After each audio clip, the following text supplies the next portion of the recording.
Halo, selamat malam. Salam jumpa, Malam Pak. Bu Anggi. Apa kabar? Iya Pak. Baik. Bapak gimana kabar Pak? Puji Tuhan. Baik juga. Oke. Selamat malam buat semua rekan-rekan pendengar Radio Beda. Kita bersyukur hari ini boleh kita berjumpa kembali dalam acara khusus yaitu Malam Kesaksian. Kesaksian pertobatan ya. Hari ini kita akan berjumpa dengan seorang rekan kita yang bernama Anggi. Ya, oke. Saya akan perkenalkan dulu siapakah Anggi ini. Ya, beliau adalah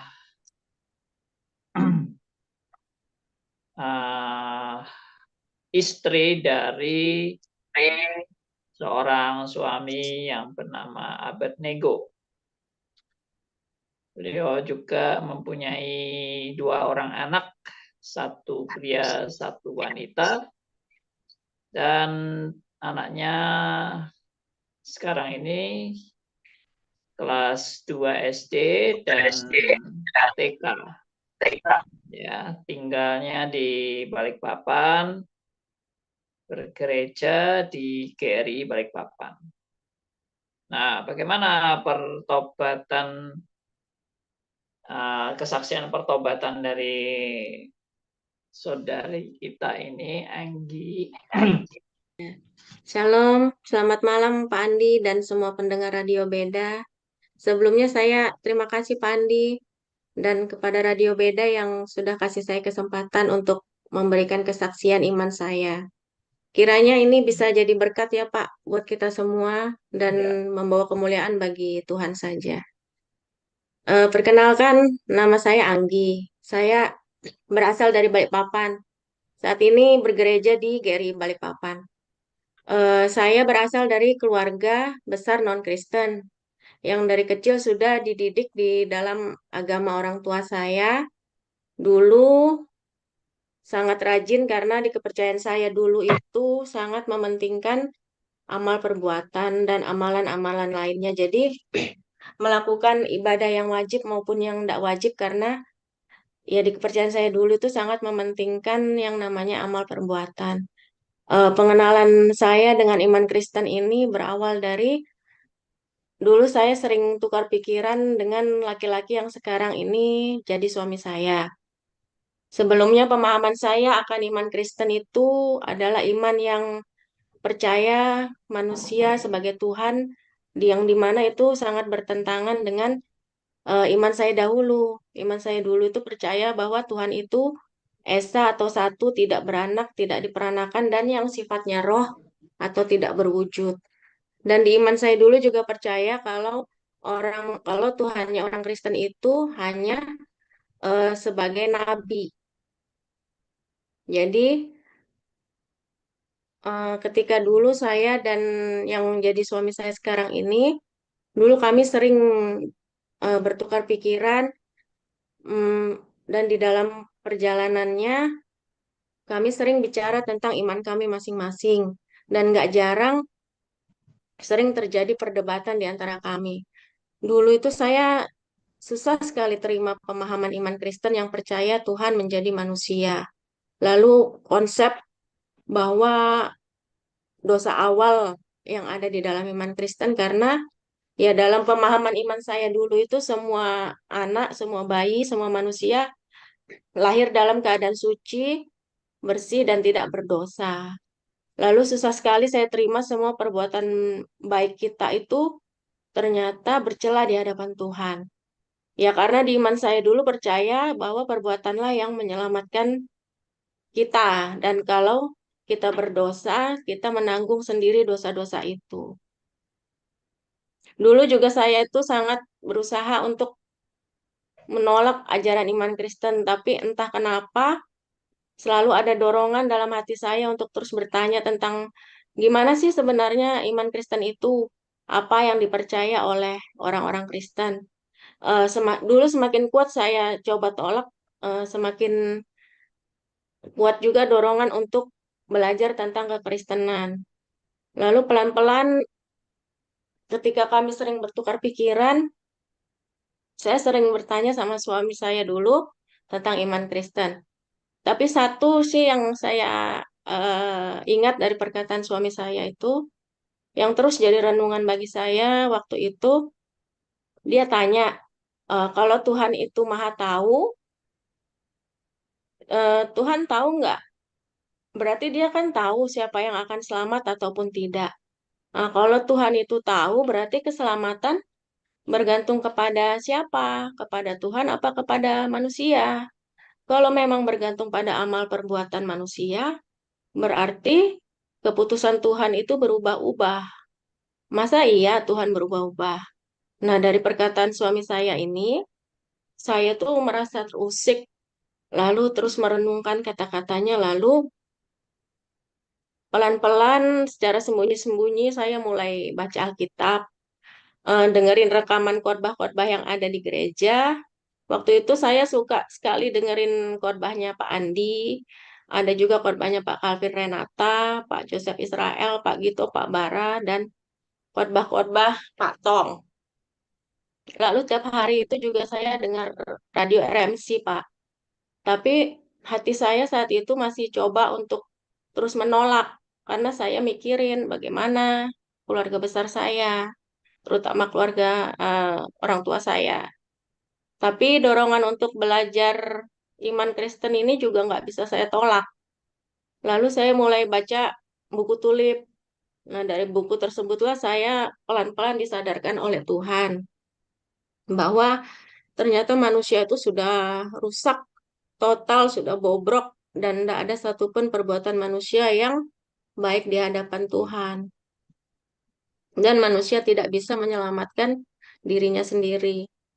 Dari buku itu juga saya banyak belajar, saya banyak merenung, saya banyak terusik oleh apa yang diajarkan di buku tulip. Nah, dari sini saya merasa Tuhan pelan-pelan menuntun saya. Sedikit demi sedikit, tahap demi tahap, Tuhan mulai buka kebenarannya. Saya memberanikan diri mulai sembunyi-sembunyi pergi ke gereja. Saya ingat sekali waktu pertama kali saya ke gereja itu Pak Andi yang berkhotbah. Nah, dari sini rutin setiap minggu saya sembunyi-sembunyi mulai datang ibadah ke gereja. Saat itu saya itu masih pakai atribut keagamaan saya. Jadi dari rumah saya pakai, nanti di tengah jalan saya lepas, baru saya pergi ke gereja. Nah, suatu hari saya percaya sih ini teguran dari Tuhan. Saya kan kalau sembunyi-sembunyi pergi ke gereja kan pamitnya bohong. Misalnya saya izinnya jalan, tapi ternyata saya ke gereja. Nah, suatu hari saya setelah selesai ibadah, orang tua saya telepon saya. Ternyata mereka melihat ada motor saya diparkir di seberang gereja. Mereka kira saya mungkin ke tempat makan di ruko, di sekitaran ruko. Waktu itu kan GRII Balikpapan masih di ruko ya Pak ya. Lalu mereka lihat saya keluar dari ruko tanpa mengenakan atribut keagamaan saya. Lalu orang tua saya tuh cukup shock dan tanya, itu tempat apa? Lalu saya jawab, itu gereja. Lalu mereka ya mulai shock, mulai histeris, dan mulai eh, dulu memukuli saya dengan helm, lalu mereka seret saya ke gereja. Mereka seret saya mereka mau coba masuk ke dalam gereja, lalu sambil bertanya ke jemaat, sambil teriak, mana itu laki-laki yang bawa anak saya? Pasti dia yang ajak anak saya ke gereja. Nah, waktu itu saya cuma bisa tertunduk dan menangis.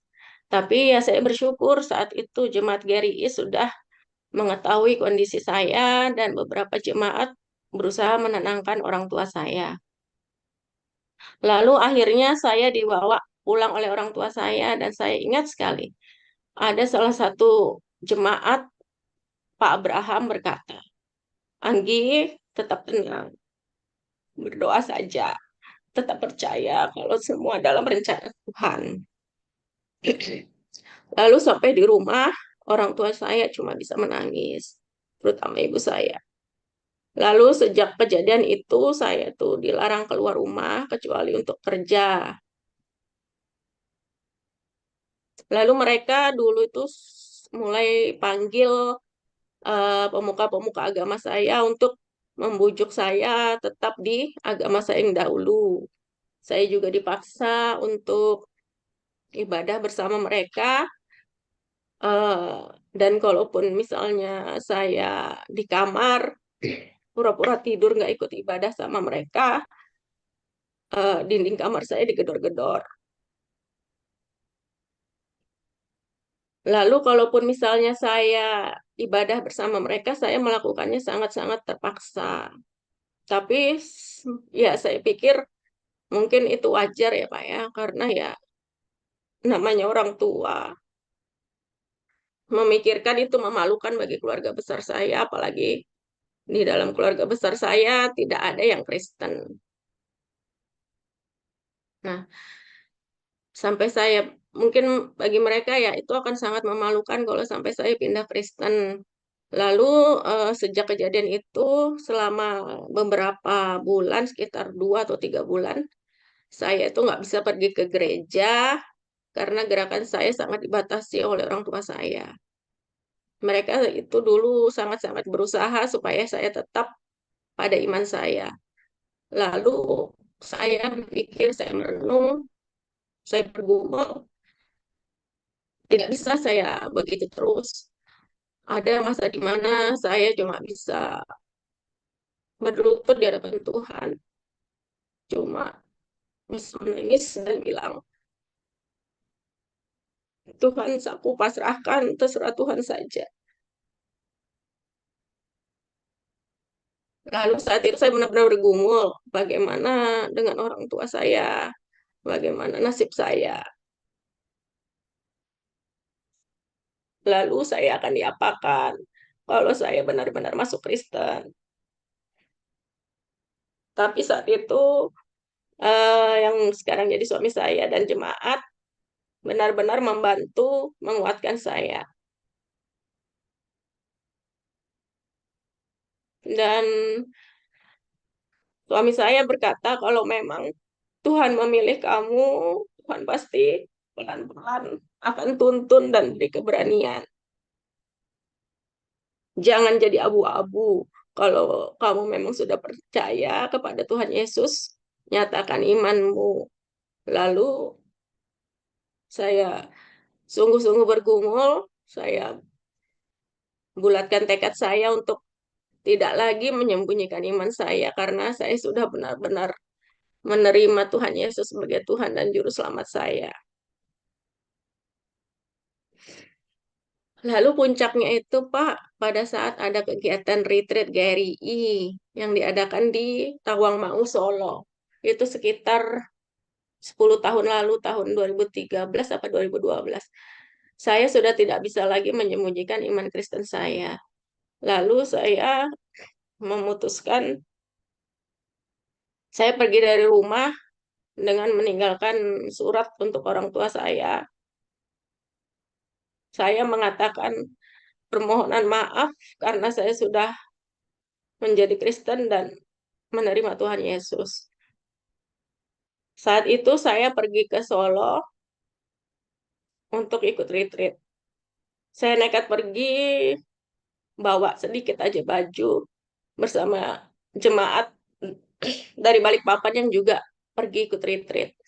Nah, selama di Solo itu, saya sengaja mematikan ponsel saya untuk tidak diganggu. Pernah sekali saya nyalakan waktu di Solo pas istirahat retreat. Saya terima itu banyak sekali, waktu itu masih SMS ya. Banyak sekali pesan dari keluarga besar ibu saya, isinya cacian, makian. Ya, tapi saat itu saya cuma ingin fokus ikut retreat, jadi tidak ada satupun pesan yang saya uh, gubris di retreat itu saya sangat-sangat diberkati, Pak, dan dan semakin diyakinkan untuk terus maju bersama Yesus. Ya, apapun boleh terjadi, siapapun boleh memaki saya. Tapi saya tahu Tuhan tidak akan pernah meninggalkan saya.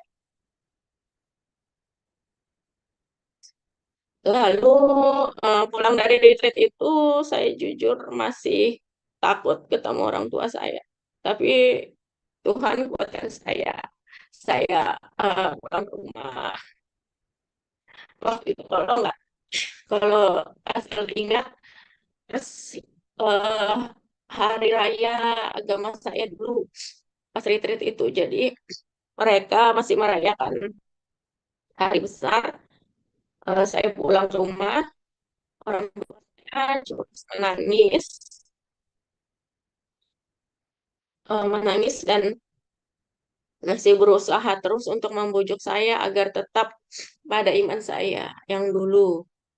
Tapi entah bagaimana, tapi saya percaya itu ada kekuatan dari Roh Kudus. Saya dapat berani dan lantang menyatakan iman saya di hadapan orang tua dan keluarga besar saya saat mereka itu masih merayakan hari besar agama saya dulu.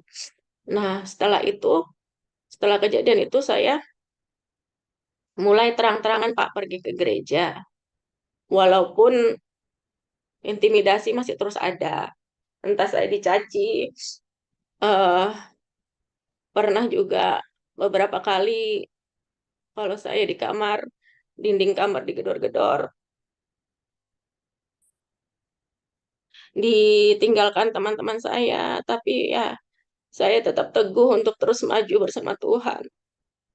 Dan akhirnya di tahun di 2014 saya dibaptis oleh Pak Andi di GRI. Sampai kami menikah pun, kami memutuskan untuk menikah, tidak ada satupun orang tua saya tidak hadir. Saat hanya satu saja sepupu saya yang mau datang hadir. Tapi ya saya terima itu semua karena saya tahu itu salib yang harus saya tanggung, itu konsekuensi yang harus saya terima dari mengikut Yesus.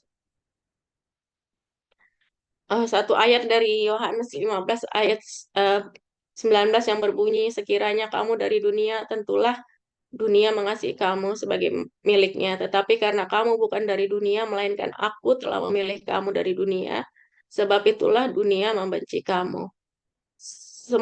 Semua boleh meninggalkan saya, tapi saya percaya Tuhan tidak akan melepaskan tangan saya. Hal inilah dulu Pak yang membuat saya kuat menjalani pergumulan saya, hari-hari saya. Puji Tuhan, segala puji hanya bagi Tuhan untuk setiap penyertaan yang Tuhan berikan kepada saya. Sehingga saya bisa menerima Yesus sebagai Tuhan dan Juru Selamat pribadi saya. Karena ya kalau bukan Tuhan yang mencelihkan, tidak mungkin saya bisa menerima kebenaran ini.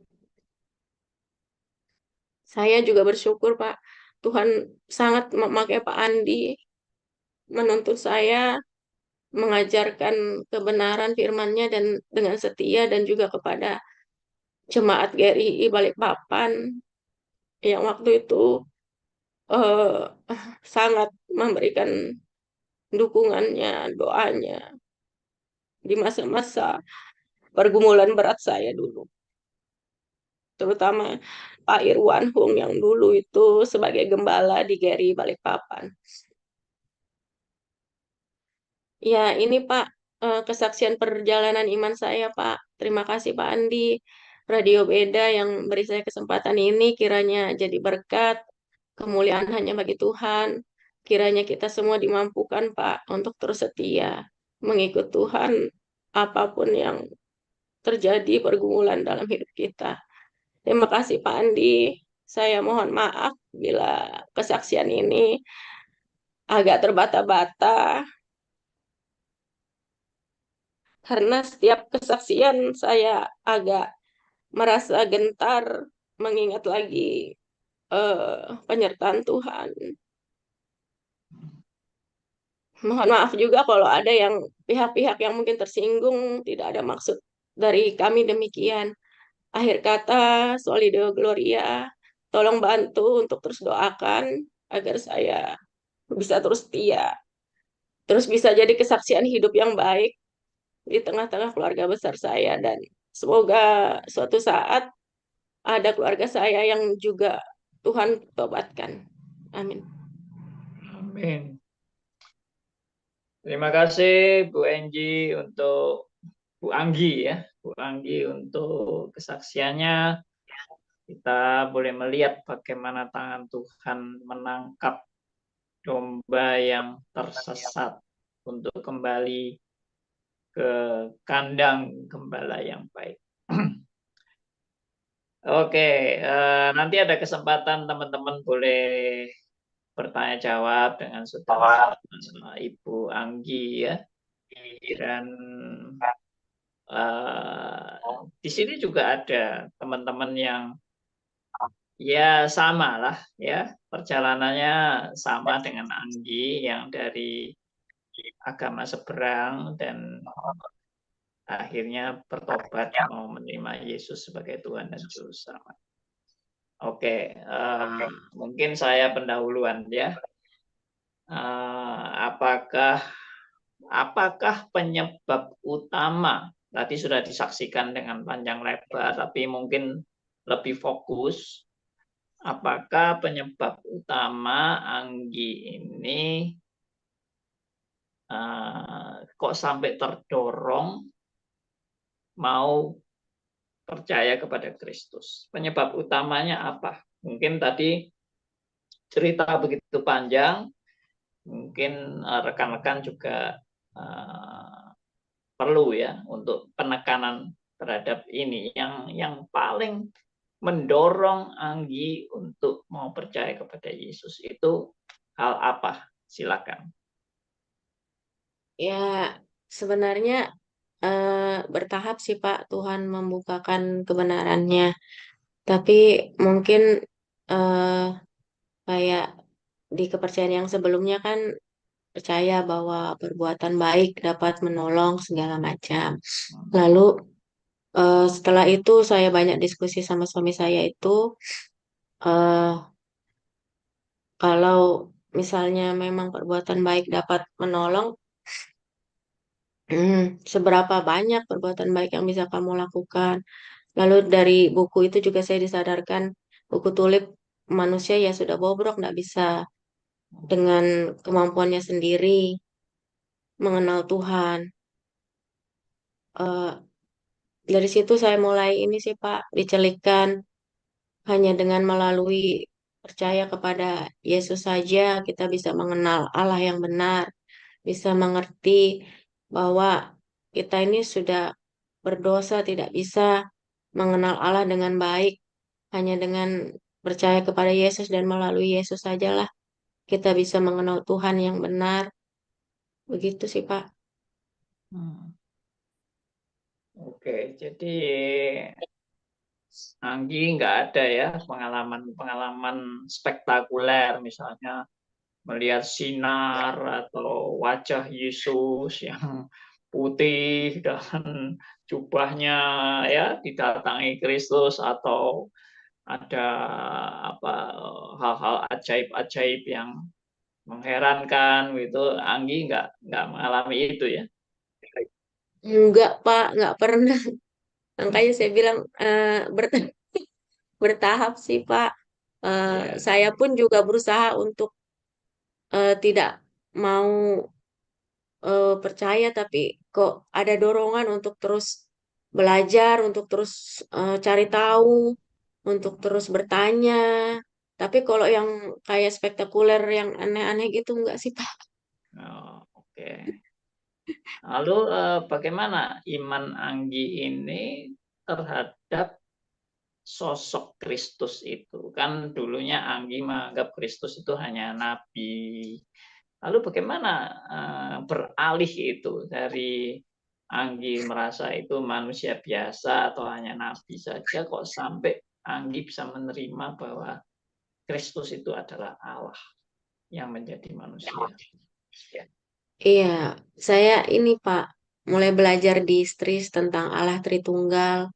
Lalu ya dari STRIS itu juga sih Pak, saya mengerti bahwa Allah Tritunggal, Allah itu punya tiga pribadi, tapi dengan hakikatnya adalah Tuhan dan Allah Bapa mengirimkan Allah Anak yaitu Yesus Kristus yang juga adalah Tuhan. Kalau secara logika memang sangat-sangat-sangat susah untuk dipercaya Pak ya, dimasukkan ke pikiran.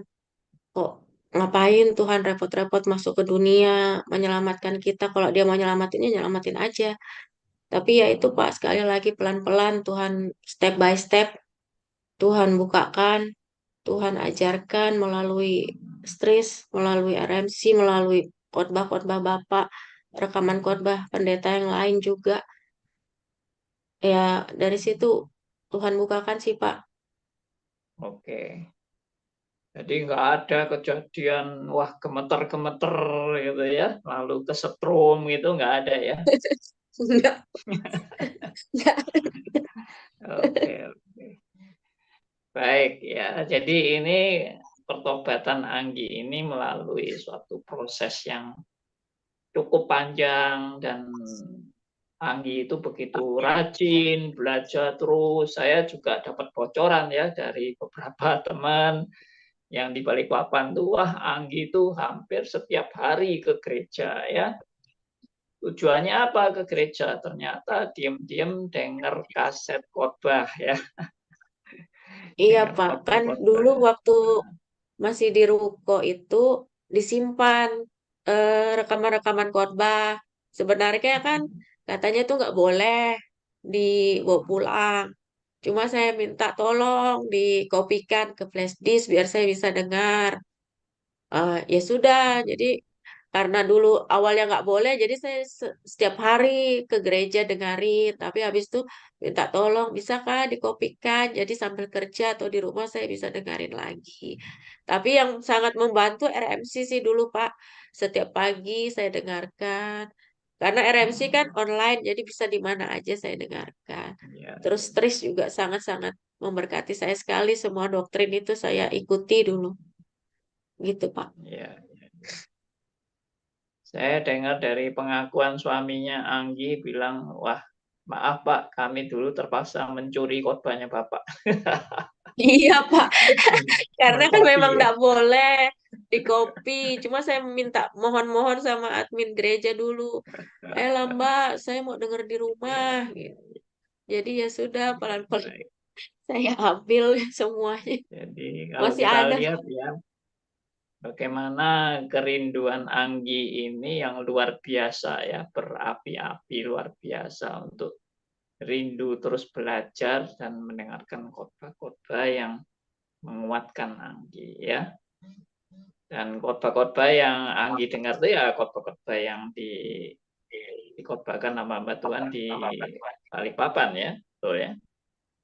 Iya Pak, kalau dulu kan masih sering banyak hamba Tuhan yang datang. Kayak Pak Andi, Pak Bara, Pak Gito, Pak Calvin Renata, Pak Joseph Israel. Nah, ada rekamannya. Jadi saya dengarkan khotbah-khotbah itu sih Pak.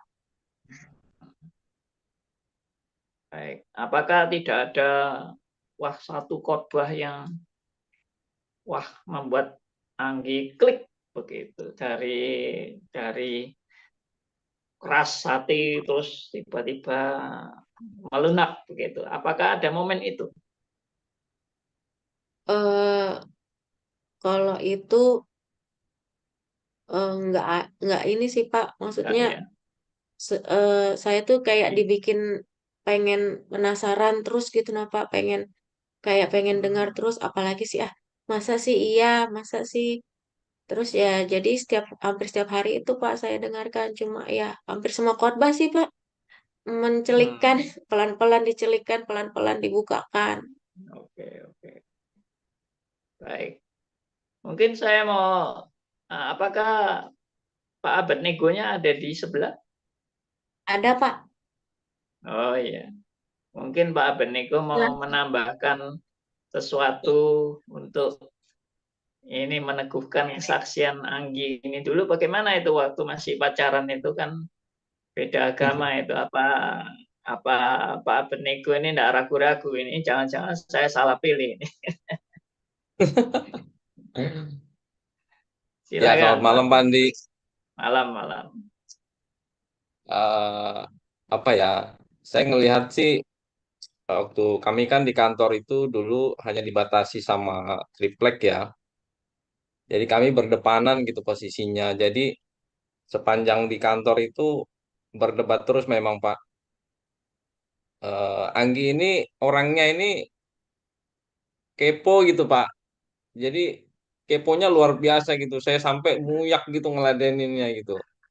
Dan pernah juga saya ingat dia cari referensi yang banyak banget sampai kayak jadi satu skripsi di print di kantor gitu. Terus pulang kerja kita nggak pulang ke rumah terus kita kita bahas lagi ini kenapa begini ini kenapa. Saya ingat satu yang juga membuat dia klik dulu yang menurut saya ya masalah ini Kristus sebagai hakim gitu, hakim terakhir yang akan mengadili gitu. Hmm. Jadi mohon maaf ya Pak Andi ya kalau di agama sebelah kan Hmm. apa percaya juga bahwa eh, ini lagi hot ini memang masalah Nabi saya mengikuti Nabi Isa apakah itu Yesus ya. Cuman di agama sebelah itu mengakui juga bahwa nanti Nabi Isa yang akan menghakimi gitu. Hmm. Nah, di situ dia ada klik juga karena tidak mungkin lah seorang nabi dikasih kekuasaan menghakimi. Yang berhak Hmm. menghakimi itu ya paling tinggi itu ya hanya Tuhan sendiri. Nah, kok Hmm. dia dikasih wewenang apa kekuasaan untuk menghakimi berarti ya dia itu adalah Allah sendiri. Nah, itu banyak yang seperti gitu-gitu Pak Andi. Dia pertanyaannya itu sampai kadang-kadang buat saya bingung gitu. Jadi saya buka lagi apa jawabannya. Misalnya dia bilang apa apa pertanyaannya tuh tajam-tajam gitu Pak Andi. Misalnya siapa yang menciptakan Tuhan gitu. Terus Hmm. saya juga kadang-kadang nggak bisa jawab ya Pak Andi ya. Jadi kita apa berdebat. Memang keinginan tahunya itu sangat liar gitu dulu itu. Anggi ini Hmm. keingin tahu ingin tahunya tuh ya sangat liar sekali lah kalau saya bilang Pak Andi. Yang out of the box gitu kita langsung shock ditanya sama dia, ini jawabannya apa gitu. Jadi saya juga Hmm. sering berkelahi ya masalah masalah perdebatan ini. Saya kadang-kadang bingung ya gitu sih Pak Andi. Intinya dia itu sangat mencari, mencari, mencari, mencari itu dan akhirnya dia menemukan. Seperti itu sih Pak. Jadi Abednego sendiri ya kewalahan ya menjawabnya. Ya. Ya saya sangat kewalahan Pak. Saya sangat-sangat dan itu membuat saya belajar. Oh iya berarti saya ini kurang belajar ya. Gitu. Hmm. Apa masih banyak banget yang ini. Dan sekarang memang dia yang lebih justru lebih saya lihat sih lebih tajam gitu. Pemikiran kekristenannya tuh dia lebih tajam dan lebih cepat gitu.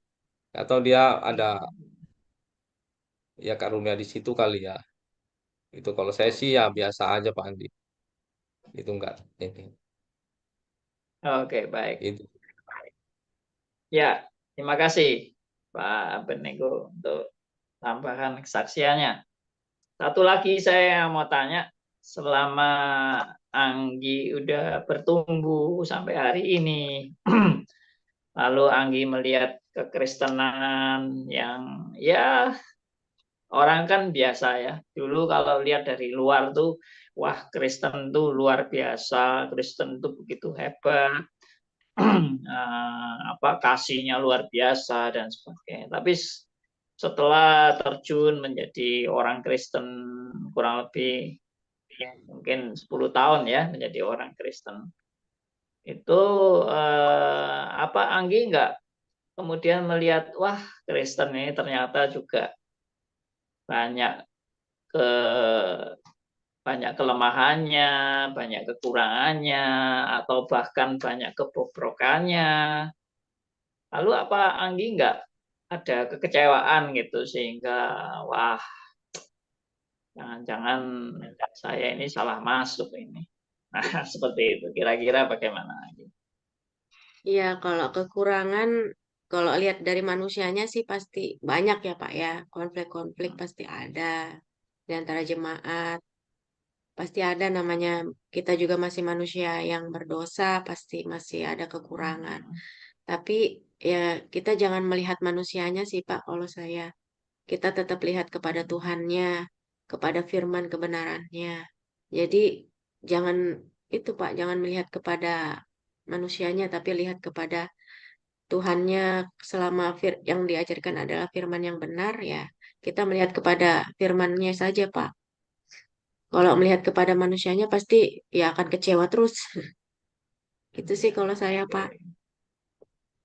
Jadi tidak ada pernah keinginan, wah saya salah masuk ini, gitu. Nggak ada ya. Enggak. Oke, oke. Oke, baik. Saya sekarang buka kesempatan buat teman-teman kalau ada yang mau bertanya kepada Anggi ataupun juga ya silakanlah mau diskusi atau apa. Saya tadi lihat Pak McLay kalau nggak salah angkat tangan tadi Pak McLay. Silakan Pak McLay dulu mungkin. Makasih Pak Andi. Tadi pertanyaannya udah diborong Pak Andi juga. Wah, Saya tuh tertarik dengan mendengar apa yang membuat menarik dari hati Bu Anggi untuk mendengar Kristus itu yang saya ingin dengar. Artinya kapan dan berita apa yang pertama, walaupun memang belum mengenal, tapi paling tidak sudah memicu ya, ingin mengenal lebih jauh. Sebenarnya kalau Ibu Anggi lebih detail, apa yang pertama kali mendengar tentang Kristus, apanya yang membuat Bu Anggi menjadi, saya ingin mau tahu gitu, seperti ada di hati begitu Bu Anggi. Dan prosesnya berapa lama Bu Anggi dari sampai pengenalan itu pertama kali sampai confirm secara iman menjadi percaya menyerahkan diri kepada Tuhan Yesus. Prosesnya berapa lama Bu Anggi? Ibu sharing ke kita. Oke. Saya itu mulai banyak bertukar pikiran sama suami saya itu dari 2011. 2011 itu mulai banyak kami bertukar pikiran, berbicara tentang iman kami masing-masing dulu. Baru sekitar 2013 saya menyerahkan diri saya dan 2014 saya dibaptis. Nah, dalam perjalanannya itu seperti yang saya bilang tadi, Pak, semua itu Tuhan bukakan bertahap, nggak yang langsung langsung begitu, enggak, Pak. Jadi seperti saya itu ditarik, seperti dibikin penasaran untuk terus belajar. Awalnya kan saya sama suami berbeda. Lalu kami dia juga bertanya tentang iman saya dulu, saya juga bertanya tentang kekristenan. Dari situ juga saya dulu pengen sekali sebenarnya suami yang eh, pindah. Jadi saya berusaha untuk menarik dia, tapi juga saya juga belajar eh, em, mencoba untuk enggak, Kristen itu sebenarnya salah kok. Jadi saya mencoba mencari kesalahan-kesalahan dari kekristenan. Eh, malah apa ya, saya menemukan kebenaran di dalam kekristenan tersebut dan menemukan kebenaran bahwa ya melalui Kristus sajalah kita bisa mengenal Allah yang benar. Kita tidak bisa menyelamatkan diri kita melalui perbuatan-perbuatan baik kita. Begitu sih, Pak. Semuanya bertahap sih, Pak, dengan proses yang panjang, yang lama, dengan pergumulan yang enggak sebentar dan pergumulan yang bagi saya itu sudah cukup berat saya lewati. Kalau saya lihat 4 tahun itu nggak terlampau lama ya Bu ya. Cepat sekali menurut saya dari 11 sampai 14. Jadi saya menarik sekali dengan pertobatan ibu jadi orang Kristen. Nah, jadi kalau waktu pertama kali ibu membuka komunikasi itu memang diajak sama dengan suami ibu atau memang ibu cari sendiri atau ini karena interaksi karena ada orang percaya di sekitar ibu yang sekarang jadi suami ibu yang selalu mengajak ibu berbicara tentang iman suami ibu itu mulainya awalnya ibu nggak membuka ibu untuk mulai membuka komunikasi apa seperti itu Bu? Awalnya ya kami hanya berteman. Lalu saya sih yang awalnya banyak tanya, kayak apa sih Kristen itu?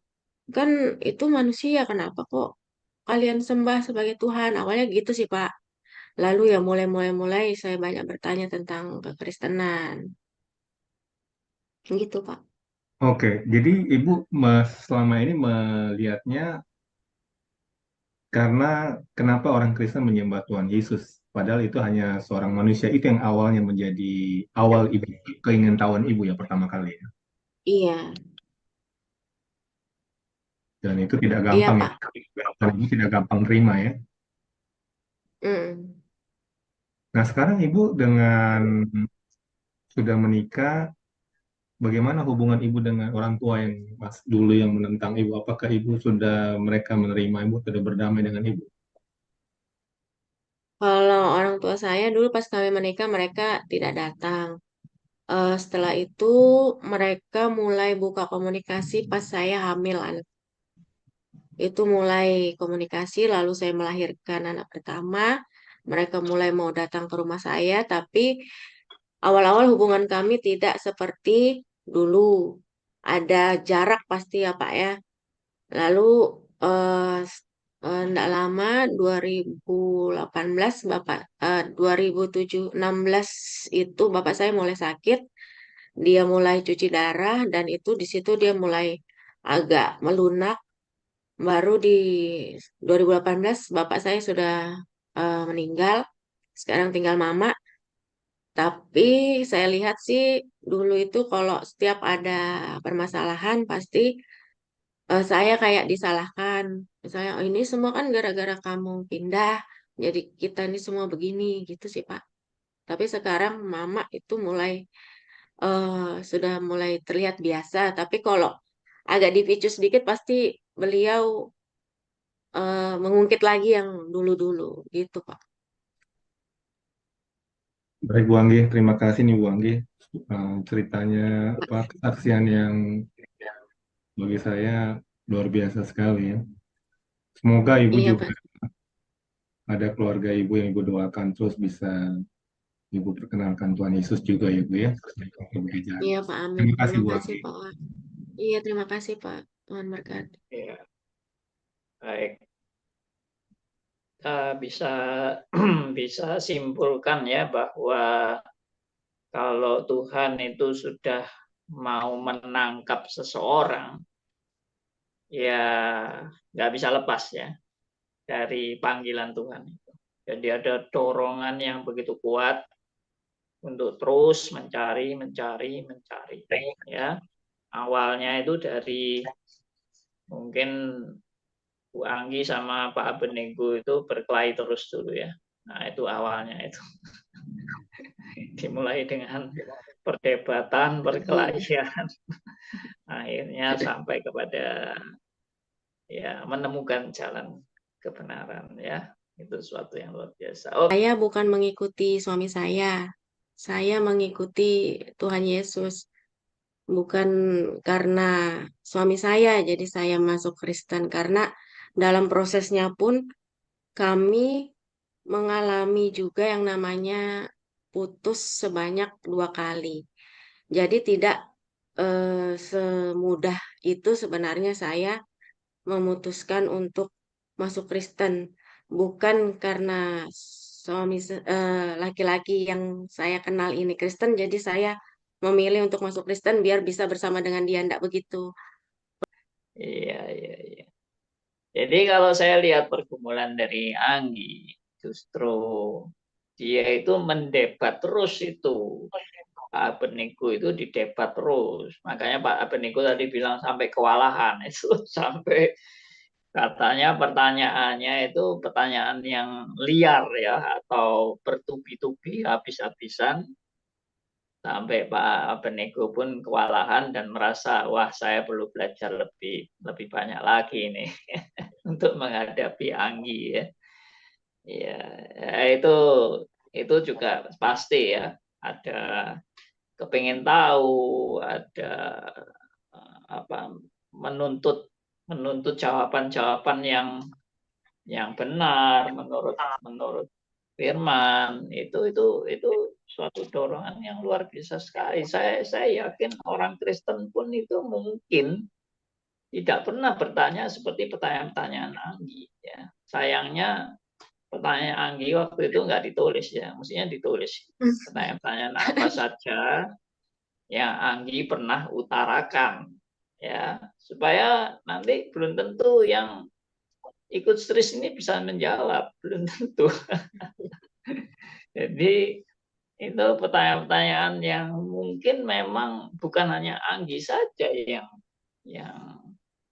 menggumuli hal itu, tetapi banyak orang yang dari seberang ya yang juga menggumuli hal tersebut ya.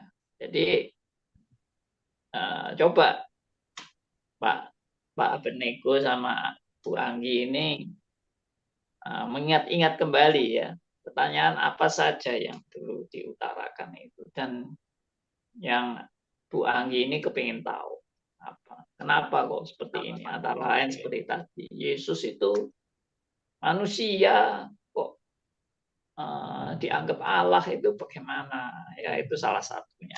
Itu memang banyak sekali sih yang bertanya seperti itu. Pak Andi, Pak Andi. Silakan Pak Mekli. Iya, kalau saya lihat Bu Anggi ini memang tajam ya. Kalau saya lihat dari cerita-ceritanya, dari kesaksiannya ini, tapi saya bersyukur juga bahwa Pak Andi ada di situ, sehingga waktu Pak Abednego juga nggak bisa menjawab, Pak Andi ada di situ. Saya rasa itu anugerah juga, sehingga saya yakin kalau sampai Pak Abednego bilang sampai kewalahan, oh saya bisa bayangin tuh pertanyaannya apa saja ya. Mungkin aja saya bisa kira-kira ya, memang saya sendiri juga kalau ditanya itu memang wah berat juga. Tapi beruntung ya Tuhan kasih anugerah, Ibu Anggi langsung belajar tentang doktrin, doktrin, doktrin Allah, doktrin Tritunggal, sehingga konsep-konsep dasar yang paling fondasi utama itu Bu Anggi itu mendapat kesempatan untuk belajar. Jadi bukan bertobat terus nggak belajar apa-apa. Nah, jadi istilahnya Kristen, oh ya udah saya percaya sama Tuhan Yesus terus selesai gitu kan. Tapi kalau lihat di sini saya lihat wah langsung dengan doktrin. Jadi masuk langsung jadi orang Kristen, langsung masuk sekolah jadi pendeta seperti saya bilang. Belajar doktrin. Jadi ya puji Tuhan. Jadi Bu Anggi dan Pak Andi ditemukan dengan waktu yang memang Tuhan siapkan lah Pak ya. Itu mungkin komentar saya Pak. Iya, baik. Nah, ini langka sekali memang ya, orang yang bertobat dari agama seberang lalu ketemunya doktrin, dan Betul, betul, doktrinnya reform. betul. Kalau kena doktrin karismatik mungkin wah Nggak jadi masuk hidup saya. harus nggak jadi masuk ya. Iya benar. Apakah Bu Anggi ada berkeinginan jadi hamba Tuhan juga mengikuti Pak Andi? Kalau untuk sekarang belum Pak. Nggak tahu ke depan nanti panggilan Tuhan bagaimana. Terus terang Bu, kalau saya baca Paulus yang menjadi orang percaya, memang itu pilihannya nggak main-main. Orang Farisi, belajar hukum Taurat, paling pintar di kelasnya, ya, statusnya orang apa? Orang Romawi dan Tuhan pilih nggak ada yang bisa lawan dia. Ibu bayangin, sehingga dia sebagai penginjil terbesar sebagai dicatat di dalam Alkitab. Nah, Ibu dengan background sebagai dari mengenal secara dalam juga ya, secara berpikir dari teman-teman kita yang di seberang, yang imannya berseberang kita, dan Ibu mendapat pelajaran dari Bapak Pendeta Handi yang memberikan doktrin yang lengkap, ya mungkin Ibu menjadi seorang Paulusnya yang di Kalimantan juga bisa saya pikir kalau Ibu jadi pendeta. Berarti ini suatu nubuat ini Pak ya. Oh, betul Bu. Saya hanya mengompori bila perlu namanya, provokasi. Paling tidak Pak, Pak, anak murid streets yang atau ada yang menjadi pendeta gara-gara ngikuti acara terus yang kita lakukan SCTB. Kan? Jangan cuma sudah belajar, banyak Pak. jangan Mas cuma Yastris yang jadi pendeta banyak Pak. oh, yang jadi agama seberang, Pak, ada juga. Oh ya, yang dari agama Nah, seberang. itu Pak Iya, Andi, betul, betul. yang dari seberang. Kalau yang dari Kristen ya itu Pak nggak usah ditanya Pak, di Iya, iya. kampung kita juga banyak Pak. Mungkin Pak Ibu Anggi ini hanya obrolan aja. Kalau saya dengar dari kesaksian Ibu, ya saya jarang mendengar kesaksian yang artinya masuk Kristen itu dengan metodologinya pertanyaan suatu doktrin, pertanyaan doktrin. Kenapa kamu sembah Tuhan Yesus? Itu kan pertanyaan yang paling mendasar. Dan itu nggak bisa dijawab dengan cuma, ya saya percaya. Oh, itu kalau Ibu dengar orang gitu ngomong, pasti nggak akan masuk Kristen, kan? Enggak. Nah, Ibu mendapat bekalan dari Pak Andi doktrin. Kenapa Tuhan Yesus itu Allah? Kenapa dia orang juru selamat? Itu nggak bisa dipelajari satu malam gitu kan, Bu. Harus belajar sekolah gitu kan. Jadi insinyur aja 5 tahun, apalagi jadi kayak pendeta Pak Andi. Mungkin perlu 20 tahun ya Pak ya sekolahnya ya, baru jadi kayak Pak Andi. Mudah-mudahan kalau suami mengizinkan atau dua-duanya jadi hamba Tuhan, kami doakan ya di sini dulu ya, Bu Anggi dan Pak. Ya, puji Tuhan. Mantap sekali. Ya, ini Pak McLay sudah menyuarakan suara Nabi ini. Amin, amin Pak Andi. Untuk memanggil. Saya berusaha jadi murid yang baik, Baik, ada teman lain yang mungkin mau bertanya atau berdiskusi, silakan. Selamat malam Pak Andi. Malam Pak Elia. Selamat malam Ibu Anggi. Malam Pak Elia. Salam kenal, saya Elia. Mungkin nasib kita, Bu. Mungkin nasib kita terbalik, Bu. Anda yang dari sono itu tidak dibuka bahwa Anda adalah I dan M, tapi dibuka oleh Bu Kwili bahwa Anda dulu I dan M. Dan saya melihat apa yang ditanyakan oleh Bu Kwili dan terjawab oleh Bu Anggi itu memang benar seperti kata Pak McLay. Anda memang cerdas. Karena apa? Karena kalau kita melihat semua kesaksian itu pasti ada latar belakang kebutuhan manusianya. Dalam arti kata begini, pertanyaan saya pertama, Bu, Ibu kenal orang Kristen selain Pak Abednego, adakah pemuda lain? Ada sih Pak, di kantor Pak ada. Ada, Kristen juga. Kristen. Apakah Ibu berdebat juga dengan dia selain kepada Pak Abednego? Enggak sih Pak, soalnya mereka nggak bisa jawab kalau saya tanya. Kayak menghindar gitu. Kalau suami saya kan dulu jawab, jadi ya saya tanya terus. Dan saya senang kalau misalnya saya tanya, dia nggak bisa jawab, jadi dia kayak terpojok. Tadi kan saya dengar kesaksian karena Ibu duduknya di depannya Pak Abednego. Ya, Betul? Depan, betul. persis depan begitu. Jadi kalau mau kalau bertatapan tuh selalu memungkinkan daripada rekan pemuda Kristen lainnya.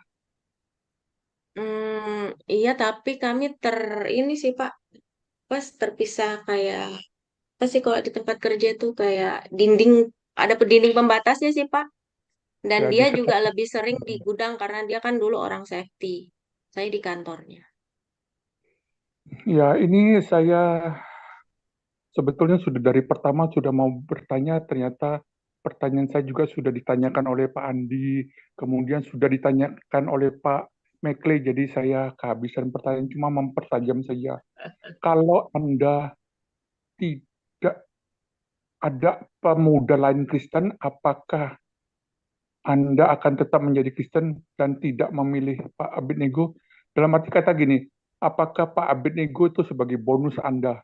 Selain sudah memilih Tuhan Yesus, ternyata Tuhan berikan seorang Kristen. Apakah Anda berpikir seperti itu? Karena tadi statement Anda mengatakan, saya menjadi Kristen bukan karena suami ya. Wah, itu besar sekali, Bu. Bagi saya itu statement yang luar biasa karena di agama induk Anda itu selalu punya satu paradigma ya.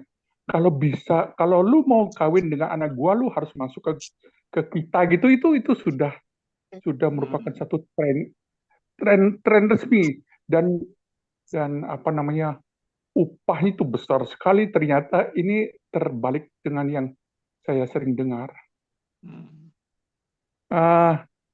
Saya kira apa yang dinubuatkan Pak Mekle kemungkinan besar akan terwujud karena Ibu punya ketajaman pertanyaan, kemudian bisa menganalisa dari sebuah pertanyaan dan membuat statement yang luar biasa. Saya betul-betul terkejut loh. Saya menjadi Kristen bukan karena suami. Wah, itu sangat sangat berarti bagi saya. Itu saja yang ingin saya tanggapin. Terima kasih Pak Andi. Pak Andi, saya mau tanya kepada Pak Andi. Pak kan sudah kenal lama dengan keluarga ini. Kenapa di zaman beda baru diangkat kesaksian? Kenapa tidak di zaman RMC, Pak? Karena sudah ketetapan Tuhan. Pertanyaan yang nggak perlu dijawab itu sudah merupakan Pak Andi ini sangat Pak Elia, Pak Andi ini sangat berperan penting sih di dalam hidup saya. Dari saya bertobat, saya dibaptis, kami menikah, pembaptisan anak, kedua anak saya semuanya oleh Pak Andi. Jadi saya sudah menganggap Pak Andi itu seperti bapak baptis saya. Bapak rohani saya, persisnya. Tuhan. Ya, semua memang sudah dalam kedaulatan Tuhan. Anda mendapatkan rekan yang bisa menjawab di awal, walaupun akhirnya dia keteteran. Kalau Anda juga mendapatkan pemuda Kristen lain yang bisa menjawab, apakah Anda akan memilih A atau si B, Abednego atau si Budi misalnya, gitu ya, kurang lebihnya. Dan semua ada dalam kedaulatan Tuhan, itu sudah tidak mungkin dipungkiri lagi. Selamat, semoga nubuatan Pak Mekle terwujud dan kita punya seorang. Makasih Pak Elia. Iya, Pak karena Andi, begini, kita sorry. punya kesaksian yang lain di aliran sepupu itu tidak memberkatin, bahkan terlalu berpolemik dengan keyakinan lama, itu tidak memberkatin. Semoga Anda bisa jadi berkat seterusnya di kalangan Reform. Thank you. Amin, amin. Terima kasih Pak Elia. Pak Andi. Ya. Nah, ini Bapak udah bilang tadi nubuatan kan, jadi pendeta buat Bu Anggi. Kalau Tuhan memang berkenan, ini saya bikin statement di sini, Bu. Sini, Pak. Disaksi 21 orang di sini. Kalau memang Bu Anggi memutuskan mau masuk sekolah teologi, hubungi saya, Pak, untuk masalah administrasinya biar kita bereskan, Pak. Itu ya. Pokoknya ada masalah jaminan dari Pak McLean. Masalah administrasi, tolong hubungi saya. Bu Anggi hanya perlu belajar saja dengan Pak Andi. Ini saksi di sini 21 orang, di depan Tuhan, di depan pendeta Andi ini. Saya nggak bisa tarik lagi nih. Oke. Nanti dicatat di buku-buku kehidupan itu. Tinggal Pak Bu Angginya saja kapan waktunya sudah tepat datang ya. Iya Pak. Makasih Pak Mekle, saya jadi tersanjung terharu. Oh iya, saya hari ini malam ini nggak tahu kenapa saya bisa ngomong begini, tapi setelah saya nasarnya Pak, itu nasarnya Pak Mekle itu, nasarnya Pak Mekle. Ya, saya nggak tahu. Pak Andi bilang nubuatan, ya saya bikin nubuat sekali lagi nih. Pokoknya begitu memutuskan mau jadi pendeta, Pak Andi tolong hubungi saya, biar administrasi saya bereskan. Ya. Itu Pak. Nanti kalau Pak Mekle lupa, saya tugaskan Bu Kwili untuk mengingatkan Pak Mekle. Oke. Bu Willy, Pak, kalau begini pasti cepat ingat, Pak. Terima kasih. Jadi kita boleh melihat ya bagaimana Tuhan itu bekerja. Bukan hanya pada fenomena-fenomena yang terjadi, tapi kita melihat bagaimana Tuhan sudah mempersiapkan sebelumnya. Ya, Tuhan mempersiapkan Bu Anggi untuk boleh berjumpa dengan Abednego. Tuhan juga mempersiapkan Abednego bisa bertumbuh di GRI Balikpapan, ya. Dan bagaimana juga Bu Anggi punya kerinduan yang besar untuk belajar doktrin-doktrin Kristen yang benar dan terus bertumbuh, dan kerinduan itu tidak pudar, ya. Kerinduan itu tidak pudar dan terus bertumbuh dan bertumbuh. Dan itu diteruskan juga dengan keberanian untuk menghadapi orang tua. Ya, saya kalau nggak salah dengar sih, waktu Bu Anggi itu berhadapan dengan orang tua dan juga berhadapan dengan para rohaniawan, Bu Anggi berani menjawab, ya, berani menjawab dan berani dengan tegas untuk menyatakan imannya di hadapan mereka, dan mereka pun akhirnya tidak sanggup melarang Anggi untuk datang ke gereja. Mereka tidak sanggup melarang. Nah, ini apa benar? Coba Anggi mengklarifikasi ini cerita yang tadi saya ungkapkan. Iya, betul, Pak. Jadi setelah yang saya pergi dari retreat ke Solo itu, pas pulang itu, entah ya itu pasti dari Roh Kudus ya, Pak ya. Saya jadi kayak punya kekuatan, bisa berbicara, tidak takut lagi. Bahkan mungkin ada beberapa kali orang tua saya mendatangkan itu pemuka agama ke rumah, kadang sehari bisa 2 kali, kadang saya juga diajak ke sana, kadang saya dipaksa untuk datang ke tempat rohaniawannya itu, atau juga kadang saya dikasih air minum yang sudah dibaca-bacain, yang kayak gitu-gitu, Pak. Tapi ya saya yakin sih itu kekuatan dari Roh Kudus yang ngasih saya kekuatan untuk berani untuk bilang bahwa ya saya sudah menerima Yesus, saya sudah menjadi Kristen, dan tiap minggu jadi saya pergi terus terang, pergi ngomong ke mereka saya mau ke gereja, dan mereka ya pelan-pelan mulai menerima, walaupun masih setengah hati pasti ya Pak ya, tapi ya saya tahu sih itu resiko yang harus saya tanggung gitu Pak. Ya.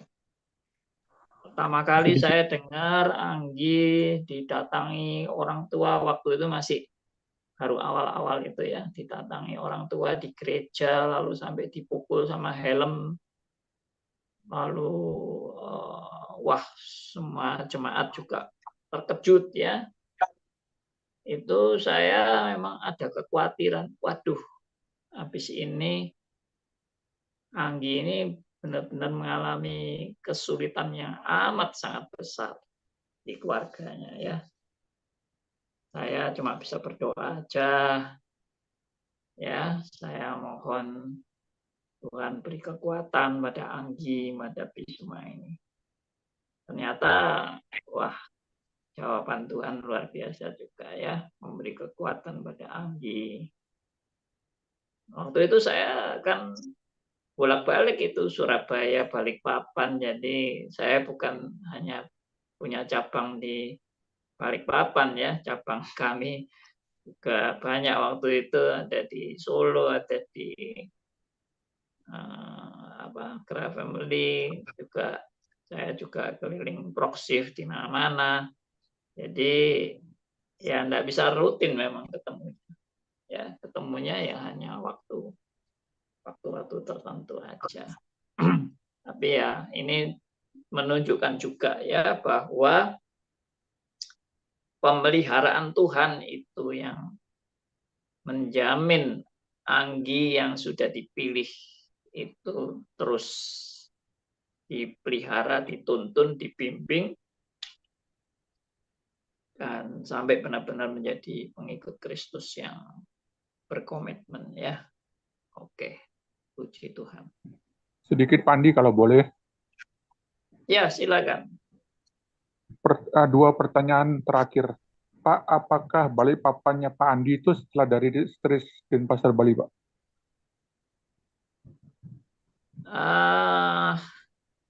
Agak beda ya, karena Balikpapan ini dulu dimulai dari Pak Elvis, ya sekarang sudah Pendeta Elvis, dan Pak Elvis itu dulu juga anti reform ya, sebelumnya itu anti reform, dan beliau kemudian diajak oleh pacarnya waktu itu untuk ikut stris ya. Nah, Pak Elvis waktu itu menolak ya, nggak mau ikut stris. Ya, itu apa stris itu, sesat itu, reform itu dan sebagainya. Tapi akhirnya setelah Pak Elvis dengar khotbahnya Pak Tong di KKR, wah dia baru sadar, lalu dia akhirnya mau ikut stris, wah lalu reformnya jadi reform klasik gitu ya. Luar biasa, menggebu-gebu. Akhirnya Pak Elvis sudah selesai studi lanjut di Surabaya, waktu itu di ITS. Lalu akhirnya Pak Elvis kembali ke Balikpapan, saya ini kasih amanat kepada Pak Elvis. Kamu sekarang yang sudah reform, kamu kembali ke Balikpapan, kamu doa sama Tuhan, kalau Tuhan buka jalan kamu merintis reform di Balikpapan. Akhirnya betul-betul Tuhan menyertai Pak Elvis ya toh, sampai akhirnya dimulai dengan KTB ya, kemudian dimulai dengan proksif ya, setelah KTB ada proksif, lalu saya stris, saya melanjutkan dengan stris di sana sampai akhirnya jadi mimbar reform. Seperti itulah. Jadi ya hampir semua kota seperti itu. Tapi kalau Denpasar itu kan hanya stris saja ya. Saya tidak sampai kepada visi mau memulai jemaat yang baru di Denpasar waktu itu. Ya, jadi iman saya memang di Denpasar tidak sampai ini ya, betul-betul mau bikin jemaat yang baru, karena di sana kan sudah ada. Gitu Pak Elia. Ya, jadi kurang lebih Pak Elvis itu seangkatan dengan almarhum papanya Billy, kurang lebihnya begitu ya. Dari background. Yang siapa ya? Yang siapa? Siapa yang seangkatan almarhum? siapa? Pak Bukan Rudi Pranoto. Ya, Pak Rudi Pranoto. Maksudnya seangkatan dengan siapa Pak Rudi? Pak Elvis, bukan seangkatan Pak, tapi senada. Oh, Apakah dia dari karismatik atau bagaimana denominasi yang anti reform gitu kurang lebih. ya kira-kira begitulah. Oke. Sekarang pertanyaan kedua saya kepada Bu Anggi. Ibu, Anda waktu masih di yang lama, apakah iman Anda cukup tinggi, dalam arti kata bisa berapa juz begitu? Suaranya termute, Anggi. Maaf Pak, maaf. Iya Pak, kalau itu saya sudah tamat sih Pak. Hampir setiap tahun sih Pak. Setiap bulan Ramadan kan pasti untuk menamatkan Al-Quran gitu. Terus juga yang wajib, yang sunnah itu sudah hampir semua saya lakukan. Terus juga dulu saya berhijab sih Pak, gitu. Nah, ini saya sedikit mengkonfirmasi karena memang talenta Pak Andi menggali lagi ya pertanyaan terakhir kepada Bu Anggi. Itu juga memicu saya menggali lagi. Berarti Anda mungkin seorang Saulus pria di zaman sekarang, kurang lebih begitu ya. Karena untuk iman dan doktrinal dari yang lama, Ibu sudah kuasain. Dan tadi pertanyaan Pak Heru tuh bagus ya. Kalau Anda mau menginjilin, khususnya keluarga, apa yang akan Anda tanyakan itu sangat tepat. Karena kita memakai dari keyakinan dia itu cukup menggelisahkan gitu ya. Itu akan kita mampu masuk dan masuk kembali. Itu suatu konfirmasi tentang memang ibu seorang yang dipersiapkan Tuhan karena sudah dinubuatkan oleh pendeta McLeay, tanda kutip pendeta. Thank you, Tuhan Yesus memberkati. Terima kasih Pak Elia, terima kasih. Baik. Oke. Ini sudah waktunya kita harus berpisah. Sekali lagi terima kasih buat Bu Anggi. Terima kasih buat Pak Beniko. Terima kasih buat semua teman-teman yang sudah bergabung. Dan mohon maaf bila belum ada kesempatan bagi yang lain untuk ikut berdiskusi, ya. Tapi paling tidak apa yang sudah kita dengar ini suatu konfirmasi karya Allah, ya. Suatu konfirmasi pekerjaan Roh Kudus. Suatu konfirmasi bahwa Tuhan Yesus menyertai gerejanya. Ya, itu janji Tuhan Yesus. Aku akan menyertai engkau sampai akhir zaman. Ya. Nah, ini semua adalah bukti Tuhan memanggil domba-dombanya. Ya. Oke. Apa ada tambahan dari Angie sebelum saya tutup? Cukup Pak. Terima kasih banyak Pak untuk kesempatannya. Mohon maaf kalau di dalam kesaksian tadi mungkin ada yang tersinggung, ada yang tidak kurang jelas. Saya mohon maaf dan terima kasih Pak sekali lagi untuk kesempatannya. Semoga kiranya apa yang saya katakan tadi boleh membawa kemuliaan bagi Tuhan saja, menguatkan iman kita agar kita bisa terus setia mengikut Tuhan. Itu sih Pak. Terima kasih banyak Pak Andi, terima kasih banyak Radio Beda dan semua Bapak Ibu yang sudah mendengarkan. Terima kasih. Terima kasih.